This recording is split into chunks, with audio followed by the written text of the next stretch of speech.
Assalamualaikum. Madayaw maayong adlaw kaninyong tanan. Magandang araw sa inyong lahat. On July 1, I officially took the office of the Vice President of the Philippines, clearly reminded and guided by my mandate and the contract that I signed with the Filipino people during my inauguration in Davao City. That I will serve God, I will serve the country, and I will serve my fellow Filipinos.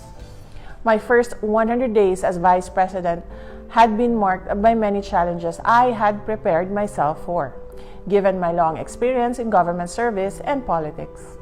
Challenges are part of the job. They flow through your path as a public servant. They test your resolve, they test your determination, they test your dedication to public service, they test your anchor, and may even push you off track. You may sometimes lose sight of everything you intend to do because of these challenges. As a public servant, I am no longer surprised by these challenges.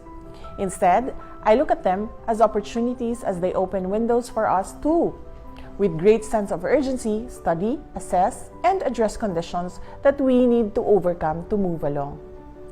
Today, let me report to you that in the first 100 days of my first year in office as Vice President, we have initiated watershed decisions that would not only significantly change the way Filipinos look at the office of the Vice President, but most importantly, would strengthen its mandate and will enable the office to serve more and more Filipinos across the country. The watershed decisions that we have initiated, the reforms on the pipeline, the expansion of the existing social services programs, the implementation programs aimed at addressing lack of livelihood, and recovery from disasters and armed conflicts, these all bring us to an office of the Vice President that will never leave any sector behind. To ensure that services offered by the OVP will not only be concentrated in the National Capital Region, but will also reach the regions in Mindanao and the Visayas, we have established OVP satellite offices in Dagupan, Cebu, Tacloban, Zamboanga, Davao, Surigao del Sur, and Bacolod. This is first in the history of the Office of the Vice President. But more than that, the significance of the OVP satellite offices can be best appreciated by the number of indigent Filipinos being served day in and day out. The satellite offices have made the Office of the Vice President become more accessible to Filipinos, offering a menu of services such as medical and burial assistance.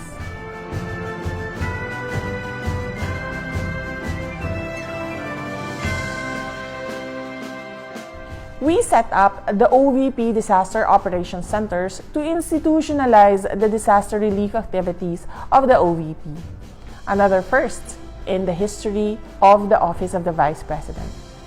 The Disaster Operations Center will put disaster response at the forefront of OVP operations, recognizing that disaster or calamity-stricken communities desperately need relief assistance and other social services.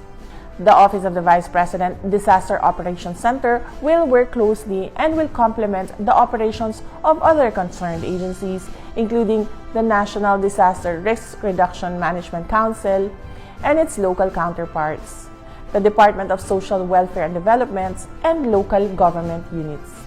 Fresh from its inception, the OVP Disaster Operations Centers responded to the victims and survivors of the July 27 earthquake in Abra.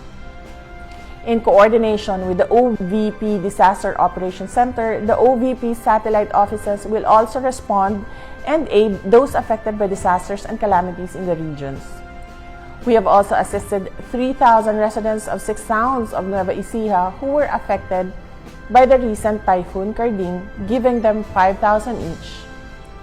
The 15 million assistance was made through the Assistance for Individuals in Crisis Situations of the Department of Social Welfare Development.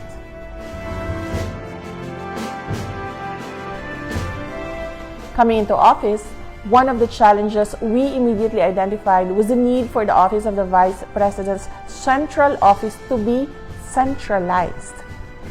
Moving all the OVP workforce into one building was necessary for faster, more efficient, and more effective public service delivery. from 2 separate offices in Quezon City. The office of the Vice President is now located at the Robinson Cybergate Plaza in Mandaluyong. 1 OVP.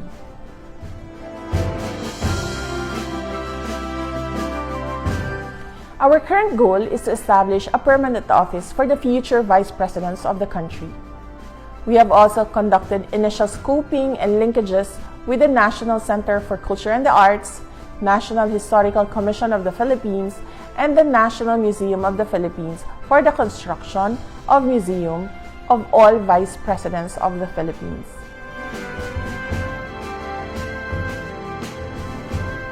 At the OVP Central Office, the medical and burial assistance for indigent Filipinos continues and even improved with our partnership with the Department of Health for the Medical Assistance to Indigent Patients program. The program covers at least 31 public hospitals all over the country. Our partnership with the Department of Social Welfare and Development enables Filipinos in crisis situations to access government assistance through the OVP satellite offices.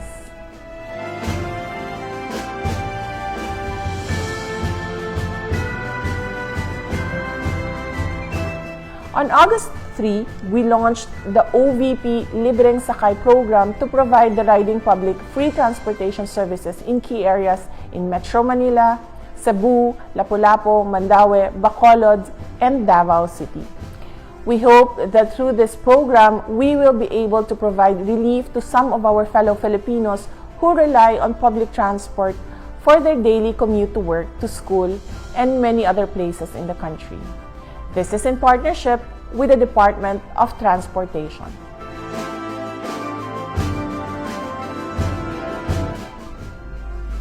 In the coming days, the OVP Kalusugan food trucks will be on the road addressing malnutrition among school children and children in areas affected by natural and human-induced calamities across the country. The implementation of the program is done in partnership with the Department of Education and the Department of Health through the National Nutrition Council. The Kalusugan food trucks will be deployed in target areas for 120 days, completing the cycle in which a child's nutrition is adequately addressed. We have also strengthened our diplomatic relations with other countries.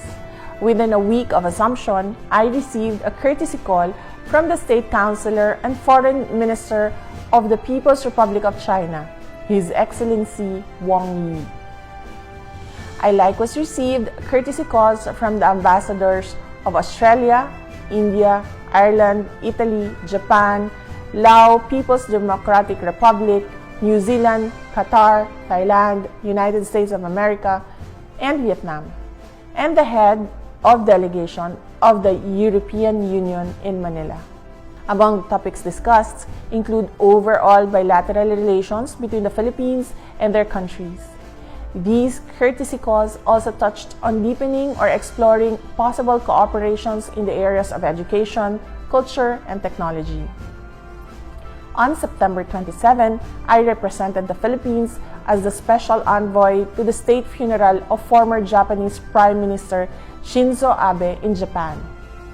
Also with me in Japan were Trix and her mother. Trix is a grade 9 student from Dinalupihan, Bataan. She was invited to join me as part of the project You Can Be VP of the Office of the Vice President, a project that aims to inspire learners to dream big and aim high. Together, we met with Japanese Prime Minister Fumio Kishida.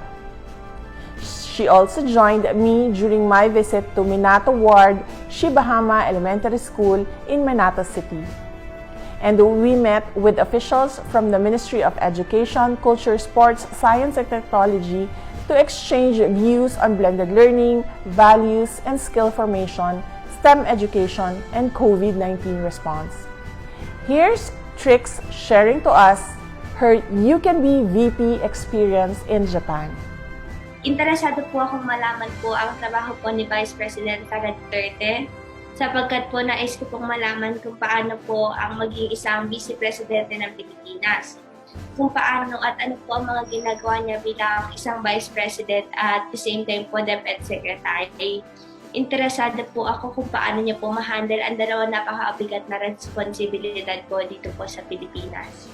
Napakarami ko po natutunan sa pagsama niya po sa akin. Isa po sa akin natutunan ay dapat po wag po mahihiya sa mga nais ko pong ipabatid or nais po namin ipabatid dahil po ito naman po ay para po sa kapakanan ng lahat. At gusto ko po sabihin na maraming salamat po Vice President Sara Duterte sa walang sawang pagsuporta po sa katulad ko pong mag-aaral. Sana po ay hindi pa po kayo magsawa sa paggawa ng iba't ibang proyekto po patungkol po sa ikabubuti po ng edukasyon dito sa Pilipinas. At mapaguro po, eskwelahan at mag-aaral po. Sana po ay hindi lang po ako ang makakita ng inyong mga ginagawa bilang Vice President at DepEd Secretary po. Maraming salamat po. The Japan trip was also an opportunity for me to meet with Filipinos working and living in Japan. And I hope to be able to meet more Filipinos in my future visits.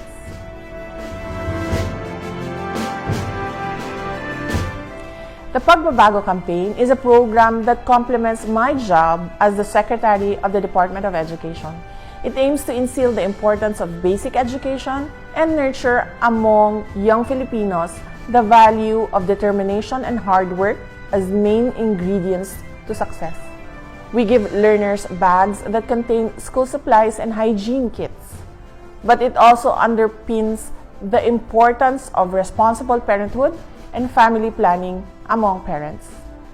At least 3,220 students have already received Pagbabago bags.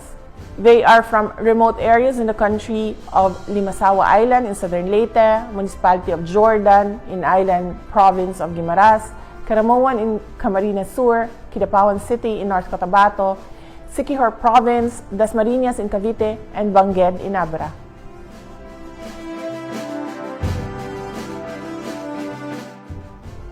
We have also partnered with the Public Attorney's Office for Filipinos asking for legal assistance, including those that representation for clemency. Our partnership with the Department of Trade and Industry will also benefit eligible beneficiaries of government programs for micro, small, and medium enterprises. In the coming months, you can expect that the Office of the Vice President will roll out more programs and projects that aim to create production impacts and meaningful change in the lives of our fellow Filipinos, especially those who are less privileged, women and members of the LGBTQI+ community, those who are economically insecure, uneducated, and those who are severely affected by the aftershocks of the pandemic, natural disasters, and human-induced calamities such as armed conflict. Within 100 days, I traveled to 20 cities in Luzon, Visayas, and Mindanao, and went to the islands of Limasawa in southern Leyte, Siquijor, Guimaras, and Caramoan. And in the coming days, there will be more challenges ahead. Challenges that we hope to turn into opportunities to be able to serve you and our country better. We are just starting. Daghang salamat. Shukran.